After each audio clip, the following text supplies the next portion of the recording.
This week at the Internet Cafe, cyber politics. Dole, Clinton, Kemp, Gore. Want to know more? It's all on the web. The Anarchist Party wasn't invited to the debates, but they have a website. And grassroots politics. Care about the environment? Here's one website that'll help you get organized. Plus free speech. Can you speak freely and privately on the net? Meet the founder of Cypherpunks. Plus free software, 4 megabytes of cool stuff on our Cyber Blast tonight at the Internet Cafe. The Internet Cafe is made possible in part by Intel. One revolutionary idea always leads to another. Now there are connected CD-ROMs that will enrich multimedia with related information on the Internet. For connected CD-ROMs, it's the Intel Pentium processor. Hi, and welcome to the Internet Cafe. I'm Stewart Cheifet, and with me, as usual, are Jane and Andrew. And we're in a new cafe this time. This is the new CyberSmith in Palo Alto, California, right in the heart of the Silicon Valley. It's probably the newest, biggest cyber cafe in the country. It's not officially open yet, as you can probably see around here. You'll probably hear during the course of the show. It opens to the public in a couple of days, but we're giving you kind of a sneak preview of CyberSmith. And we're here talking about politics in the net tonight, which should really be interesting. This is the first presidential election ever in the Internet era. So we've got the Clinton Gore website and the Dole Kemp website, and even during the presidential debates, one of the candidates, I guess for the first time ever, closed his summary remarks by plugging his website. Dole said, check us out at dolekemp.org. So the web and politics are for real. I thought it was also really interesting. Perot wanted to be there, and he couldn't be there. There's a lot of new parties, the Libertarian Party, the Green Party, the New Party, that are actually getting up on the web and making that their forum to get to the people. Tonight we're going to talk to the AK Press. They're actually a group that puts some anarchist-type writings out on the web.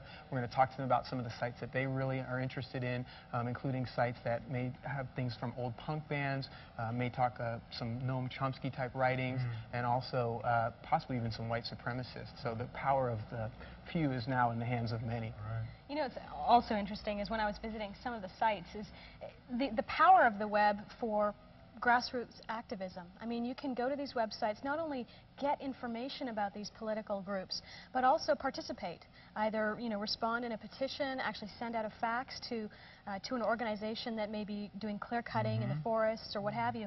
So it's a really phenomenal way to actually get active in the programs. So it's not only top-down politics, bottom-up politics, too. Exactly. Well, lots of interesting people, as usual, here in the Internet Cafe. We'll meet them. We'll see some cool websites, look at some interesting political news groups. So lots of politics and the web and the net coming up.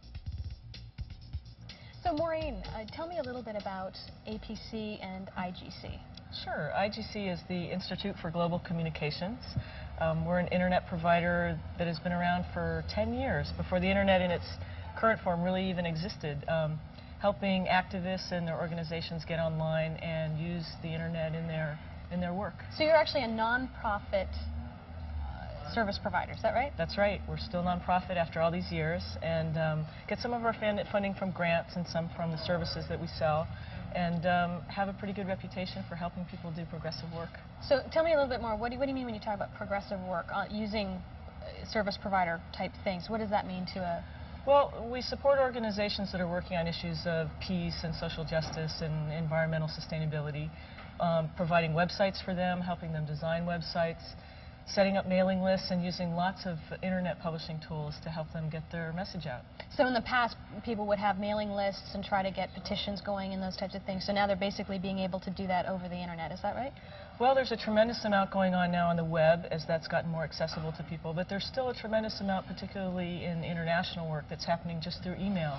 Mailing lists, people are getting information from sites just by sending email to them. But a lot of the work now is going on in the web, particularly in North America. So if I visited IGC's homepage, what would I see? Well, we run 5 different nets, so you would essentially have the choices to go to PeaceNet resources, EcoNet, WomensNet, LaborNet, or ConflictNet. And each of those deal with different issues that people are interested in. So tell me a little bit about EcoNet. Sounds kind of interesting. Well, EcoNet actually came about, PeaceNet was the first organization, the first network we ran. EcoNet came about as a result of the Earth Summit in Rio de Janeiro in, I believe, 1992.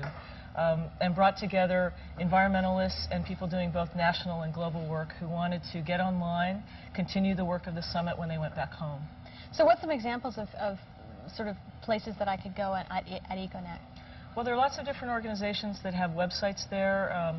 One that has a lot of information on it is the Rainforest Action Network, for example. Okay. We help them build a website that allows people to both get information about the rainforest campaigns that are going on and also to take part in saving the rainforests, depending on what their level of involvement might be. They can donate funds. We allow them to do fundraising online. They also ran a very successful fax campaign against Mitsubishi, who had logging interests in lots of the rainforests in Central America and Asia. And as a result of people going to the website, sending faxes to the president of Mitsubishi. Wait, so basically I could be at that website and I could actually send a fax directly to the president. You can go to a form, you can fill out the form, hit the button, and it'll fax actually to the president of Mitsubishi. So what was the impact of that kind of a program?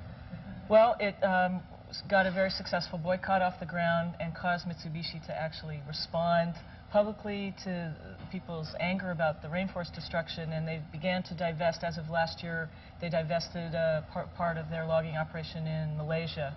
So it had a very clear effect. And at the website, you'll also see there's an area that's called deVries, where you can look at past successful campaigns and how people have participated in them and got results. You know what was really interesting about the experience for me when I was browsing all of the various sites that were related was the fact that, I guess from my perspective, a lot of the times with these, you know, ecological issues and labor issues and so forth, sometimes I feel a little overwhelmed that these are much bigger than I could possibly even hope to deal with, and I have a tendency to just sort of want to stay in my own little world. But what was really interesting for me was that going to some of these websites, I actually saw a little button that said, what you can do, and so I could actually click that and actually see some of the things, the actions that I could take as an individual and make a difference. So that was a really powerful thing. It's very exciting for the organizations because through the internet they're reaching so many more people than they would through traditional media, whether it's sending out newsletters to people or you know, even getting into print media or television. It's much less expensive. They reach a tremendous number of people. And as you say, they draw people into actually working with the organization from a distance. Right, and it's really powerful. And now one of the other things, you know, a lot of the things are globally focused, and I think some of the things that people have told me is that you really need to start at a grassroots level and look in your own backyard. Are there things that I can do in my own neighborhood that will be meaningful to me, that certain things at your website that could help me? Well, there are various networking projects that we've created on IGC, and one of them that addresses just what you're talking about is the Environmental Justice Networking Project. That grew up in response to the reality that a lot of minority neighborhoods, black and Latino neighborhoods in this country are disproportionately affected by health hazards and toxic waste. And so that particular project created a database that people can access to find out if in their individual community there are these toxic sites by putting in their zip code, and then in fact there's a map that people can look at on the web page and zero in on their community and see what both the organizations are in their area that are working on this issue and whether there are toxic releases. So I literally can find out what is in my backyard, is what you're saying. That's pretty powerful. If I was interested in getting a little bit more information about progressive activism, where would be some other websites that you'd recommend we look at? Well, of course, I'd suggest you start with the Progressive Directory, which is our homepage. We list many organizations that are on IGC, but also links to other organizations. You know, you can go across the whole spectrum. You can get election information by going to sites like the Congressional Quarterly site, where you can look up by zip code again what the voting record of your congresspeople are. There are also smaller organizations that are now on the net that maybe did more direct action or street action, like the Guerrilla Girls, which is a feminist group of media artists, have a site where you can download a poster and then blow it up and put a poster on your wall. There's lots out there, particularly international news, which is often hard to get in this country. You can find both on the web and through Usenet groups, that type of thing. That's great, Maureen. Thanks a lot for exploring all of these areas for us. It was super. Check it out. Hi, I'm Eric at the Mojo Wire, www.motherjones.com. We're having all sorts of fun over here. Crazy polls, crazy quizzes, crazy fun, and crazy prices. Who would you rather have as president, Lady Dole, Hillary Clinton? Come up with Bob Dole's new campaign slogan. All sorts of fun. I'm telling you, www.motherjones.com. What we're doing right now, Eric, we're actually looking at what, I guess, the mailing list you guys run? Yeah, Cypherpunks mailing list. This is a web archive of it. So Cypherpunks is not a website. It's just...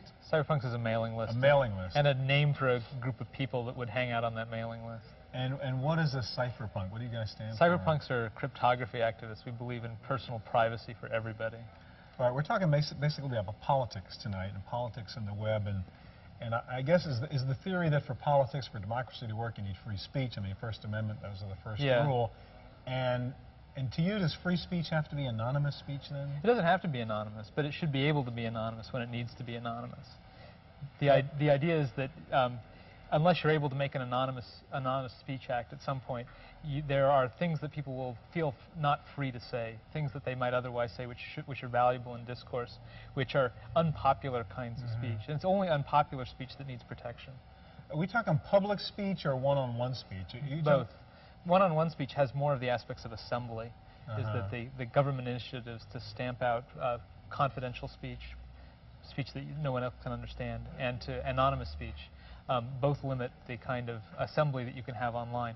Public speech is far more like, it has assembly aspects if it's happening through a mailing list, and it has aspects of just plain old freedom of the press and other So there's a sort of new world now of how people are communicating and talking to each other and trying to influence each other and do politics, and that's on the internet. And so there's an argument going on between two sides now. You guys basically say you should be allowed to use a certain kind of encryption to make these kinds of speech private or anonymous, whatever you want it to be, but the federal government is saying no. Is that essentially it? Yeah, the government has this clear policy of access to all plain text, meaning whatever you're saying, they want access to. If it's stored on your hard disk, they want access to it.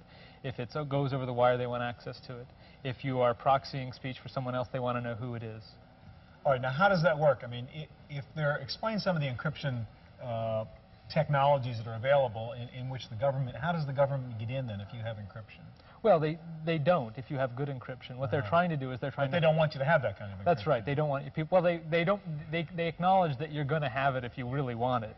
So it can't actually stop criminals or terrorists or the people that actually. You and I want to get together a code. I mean, we've got anybody right? can build that code. What they want to do is they want to make sure that average people don't have access to it. And so the government's policy is far more about the government's policy is far more about routine monitoring of citizenry rather than is about any kind of national security issue. Now, what's interesting, we're talking politics, and we're in a presidential election now, and the sides seem to be reversed. I mean, you guys think that the Clinton administration, you would think that the liberal guys are really the enemy to what you want to do in protecting speech. Well, the Clinton administration has been real consistent in trying to abuse the rights of the citizenry to have good cryptography. The Clipper chip initiative came out in early '93, shortly after the administration started. And just explain briefly for people who don't know what the Clipper chip was. The Clipper chip is we get to listen. So it's an encryption that the government knows how to get into. That's right. That's right. It's a very simple policy. That's been the government's stance the whole time, is we get to listen. Okay. Now, on the other hand, I mean, you were telling me Senator Dole on the Republican side is actually more on your side in this. Yeah, when Dole was still in the Senate before he dropped out to run, there was a thing called the Pro-Code Bill, which Senator Burns from Montana introduced, which was an export liberalization thing, basically getting rid of the only restriction on cryptography that this country has. And Dole was one of the co-sponsors of that bill. Now, doesn't the government have an argument in fighting terrorism or whatever to occasionally have some need to sort of find out what's going on? Yeah, I mean, in an ideal world, if they could target just terrorists and read their thing, then that would be okay. But we have a philosophy in this country of innocent until proven guilty, and you can't know someone's a terrorist until after you've done the wiretap. So structurally, there's no way for them to be able to do that properly. All right, there's two issues, it seems, in protecting political speech here. One is to keep it private, which is to use some sort of encryption what the government can't get into. The other idea is the sort of anonymous remailing. Explain that one, Eric. A remailer is an internet service that allows you to send mail to it, and it will resend your mail off to the destination, but strip off the identity of where it came from. It allows you to make anonymous speech on the internet. All right, now both of these topics are heavily talked about on your mailing list. I've looked through it. What are some of the hot things if one were to go to your mailing list? What are guys talking about? What are the big issues? Well, the current big one is that the government is trying to refund the digital telephony proposal. Now, this was a law passed a couple of years ago which would require the phone network to become wiretap friendly, but it didn't get its funding component passed, and they've been trying to pass the funding for the last 2 sessions. It got amended into this omnibus spending bill, which will certainly pass, and it's trying to get amended out right now. It's this thing which, as the time of this show's taping, hasn't happened yet, but by the time the show's happening, almost certainly it will have passed with or without the amendment.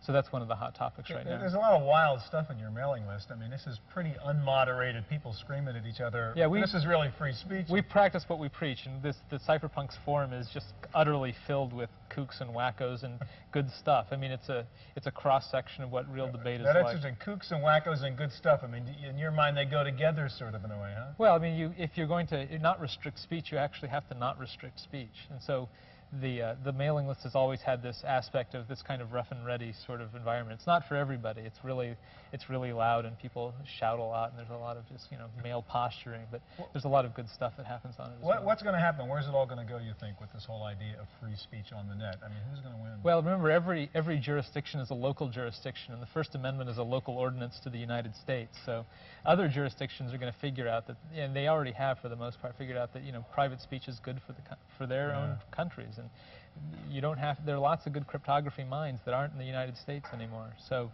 the stuff will happen, and it'll percolate back into the U.S. The U.S. will just be able to delay itself and shoot itself in the foot in terms of cryptography industry. Yeah, and this year, I mean, no one entity of any sort can control this information. Huh? Yeah, that's right. I mean, the motto overseas is going to be U.S. government-approved crypto. Can't trust it, don't use it.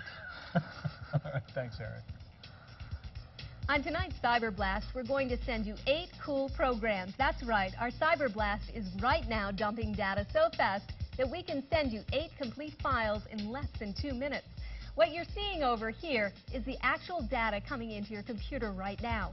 We're sending you these programs in the TV signal at about 2 megabytes per minute. Let me tell you what we're sending you. First of all, we're downloading the congressional mailing list, which contains the current email addresses for every senator and representative. Next, we're sending you the official White House website. This includes government agencies, bios of key administration staffers, some political games, and campaign information.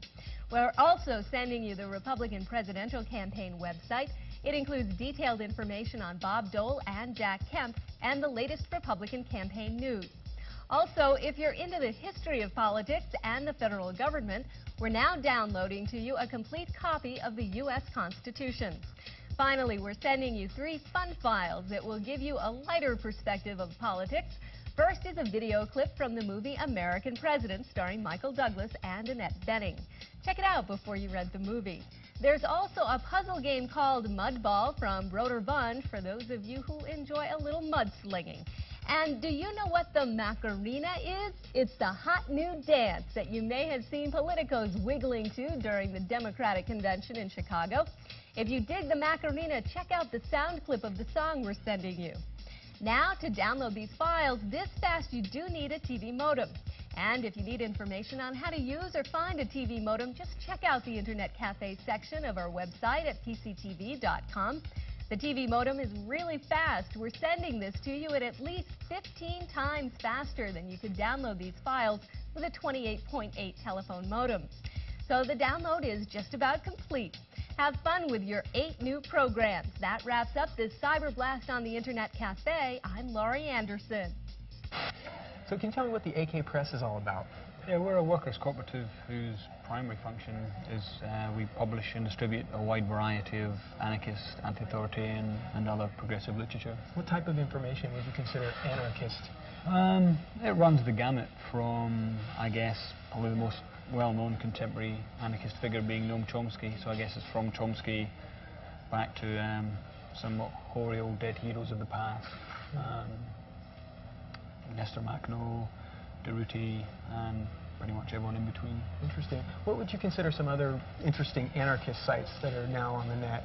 Well, there's a whole network of anarchist sites. The Portland Anarchist webpage has a searchable database of all the rest of the sites. You can search by topic or by name of the site. So it's actually like a search engine for anarchists? It's a search engine for anarchists and for anarchist sites in particular.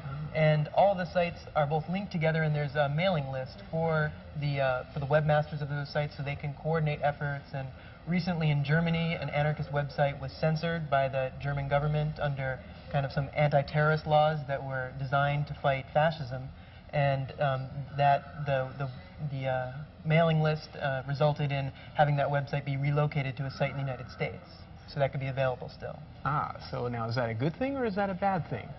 Well, in this case it's a good thing, but in general I think that getting the information out there is a good thing because people can make up their own minds on most issues once they see. Now, what was the name of this search engine again?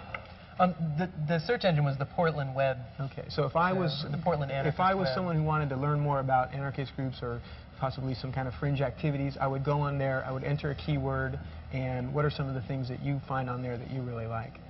Well, that particular site is broken down both in terms of just finding other anarchist websites, and also you can get history of anarchism, you can get related texts, you can get other political movements, you can get other left-wing movements, other publications. It's a pretty mixed bag. A lot of the kind of the nature of the net is that everything is linked together, and so the anarchism will link to the New Party, will link to the Democratic Party, and it all kind of you get more of a sense of the spectrum that way. Right. Now, do you feel that the internet is really affecting politics? I mean, we see a lot of control of politics through the television, but how do you feel the internet is changing some of that possibly? The internet can and certainly has been used recently as well as a provider of information, which is there for people who are able to access it or download it. It has actually been used recently as a very effective organizing tool. For activists? For activists. Recently, the IWW, which is, I guess, a historical old anarchist trade union, used it very effectively in mounting a picket of the Borders chain of bookstores when one of their members was fired for union organizing. And they used that very effectively to spread that message. To spread the message, both to coordinate writing their leaflets and their picket notices, getting them doing press releases, and getting that to activists in different parts of the country. So within, I think, literally a matter of 24 hours, they had pickets nationwide. And it was used again in the last couple of years very effectively to publicize the case of the Zapatista rebellion uprising who are the in Zapatistas? Chiapas in southern Mexico. So they're actually Mexican-American Indians that live in the Chiapas region. Yeah. And definitely again, someone who doesn't usually have access to a mass vehicle for communication. I'm not even sure that they themselves had direct access to the internet, but their communiques and their statements were very quickly picked up by people on the net, and again was very widely disseminated. So this was information that was possibly detailing something that the Mexican government may have been doing against them. Which would have been keen to suppress, as would all most of the governments and people involved. Their main protest was largely sparked off by NAFTA and the effects that NAFTA was having on an already depressed economy. So that message went out over the internet, and what happened? It meant that immediately became widely available and disseminated, and that in turn was downloaded and used by people literally all over the world, which immediately publicized their case and created in a myriad of ways public pressures which made it more difficult for them to be ignored. Right. Now that sounds like a story where something really good happened from the internet. The flip side of that, which I've heard people concerns about, is that possible groups such as white supremacist groups could be using the internet for to spread their message as well. Have you run across any sites like that? Well, there's certainly neo-Nazi and white supremacist sites on the internet, and you can find them pretty easily. Probably of more concern is the recent upsurge in right-wing fundamentalist Christian political sites, which you think that would be more of a concern than it's more of a neo-Nazi concern. It's more of a concern. I mean, it's more of a concern in that it has a much wider audience, but also targets people's rights. But I think the neo-Nazi message is probably a little bit of a stronger, It's dangerous fairly message. closely aligned. Do you really? There's several neo-Nazis have links and approving things to say about Pat Buchanan, for example. They don't see themselves as poles apart. And secondly, the Christian right is a lot more insidious. It's more powerful in terms of its money and mainstream backing, and hence its power to actually affect people. I don't want to downplay the threat of neo-Nazis. So you're saying the neo-Nazi folks are possibly possibly less funded. They're really they're not really going to be. People aren't going to pay attention to David Duke. They don't have the power to ban books or influence school boards or put in local government officials favourable to them. Right. Interesting. That's an interesting perspective. I think there's a lot of people that may disagree with you on that subject, but interesting. Christians, for example. Exactly. Fundamentalist Christians. Right. Hi there. My name is Jerry Hanley, and I'm the Outreach Coordinator for Cannabis Action Network.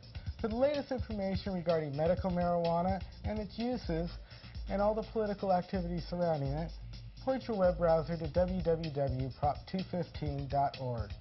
For the latest information of what Cannabis Action Network is doing, go to www.ccnet.com/caninfo. Well, we kind of covered the spectrum tonight from the traditional institutional Democrats and Republicans on the web to your neo-Nazis and your Christian right wing and all that stuff. And you had so much to cover. You were kind of frustrated there because you couldn't get to it all, could you? I didn't have enough time. There was just so much at those websites that were really exciting. And I think, you know, probably the most compelling thing for me was the fact that I was expecting to get overwhelmed with depressing stuff when in fact it was really all about empowerment, the ability to actually make a difference. And talking about the rainforest website, which is at the EcoNet, and there was actually a site there for kids, and they could actually go and get information about the rainforest, but they also had a button that says what you can do. Wow. And so there's a 12-year-old who can now actually make a difference by taking some action. So that was really, really exciting. What did you think about the guys you were talking to? Well, I think it was interesting what Jane was saying about empowering a 12-year-old kid. What I saw on these websites is that the net is really empowering globally activist groups and, on the other hand, possibly sort of fringe groups out there as well. It's giving everybody freedom of the speech, some a little bit scary, but it's out there for everyone. I had one observation I'd make when I was talking to Eric about their mailing list, which he said is totally unmoderated. So, I mean, there's a lot of, you know, real meat in there, but there's also some silly stuff and some typical sort of online junk that people trade, this kind of miscellaneous stuff. But at the most moderated site of all, that the Clinton Gore site and the Dole Kemp site, if you try to get an answer to one question, go to both those websites, you will get totally different answers. It's like watching the debate. Totally different facts are thrown back at you. And so what I'm worried about is the internet, wonderful, free, open, blah, blah, blah, but we're kind of seeing negative advertising that goes into television, just kind of moving over to the web, and we're seeing, you know, people saying bad things about the other side on a website. It's definitely politics as usual, even on the internet, I think. And it's buyer beware on the internet, too. Exactly. Thanks for joining us tonight. Hope we'll see you again next week here at the Internet Cafe. The Internet Cafe is made possible in part by Intel. One revolutionary idea always leads to another. Now there are connected CD-ROMs that link rich multimedia with related information on the Internet. For connected CD-ROMs, it's the Intel Pentium processor.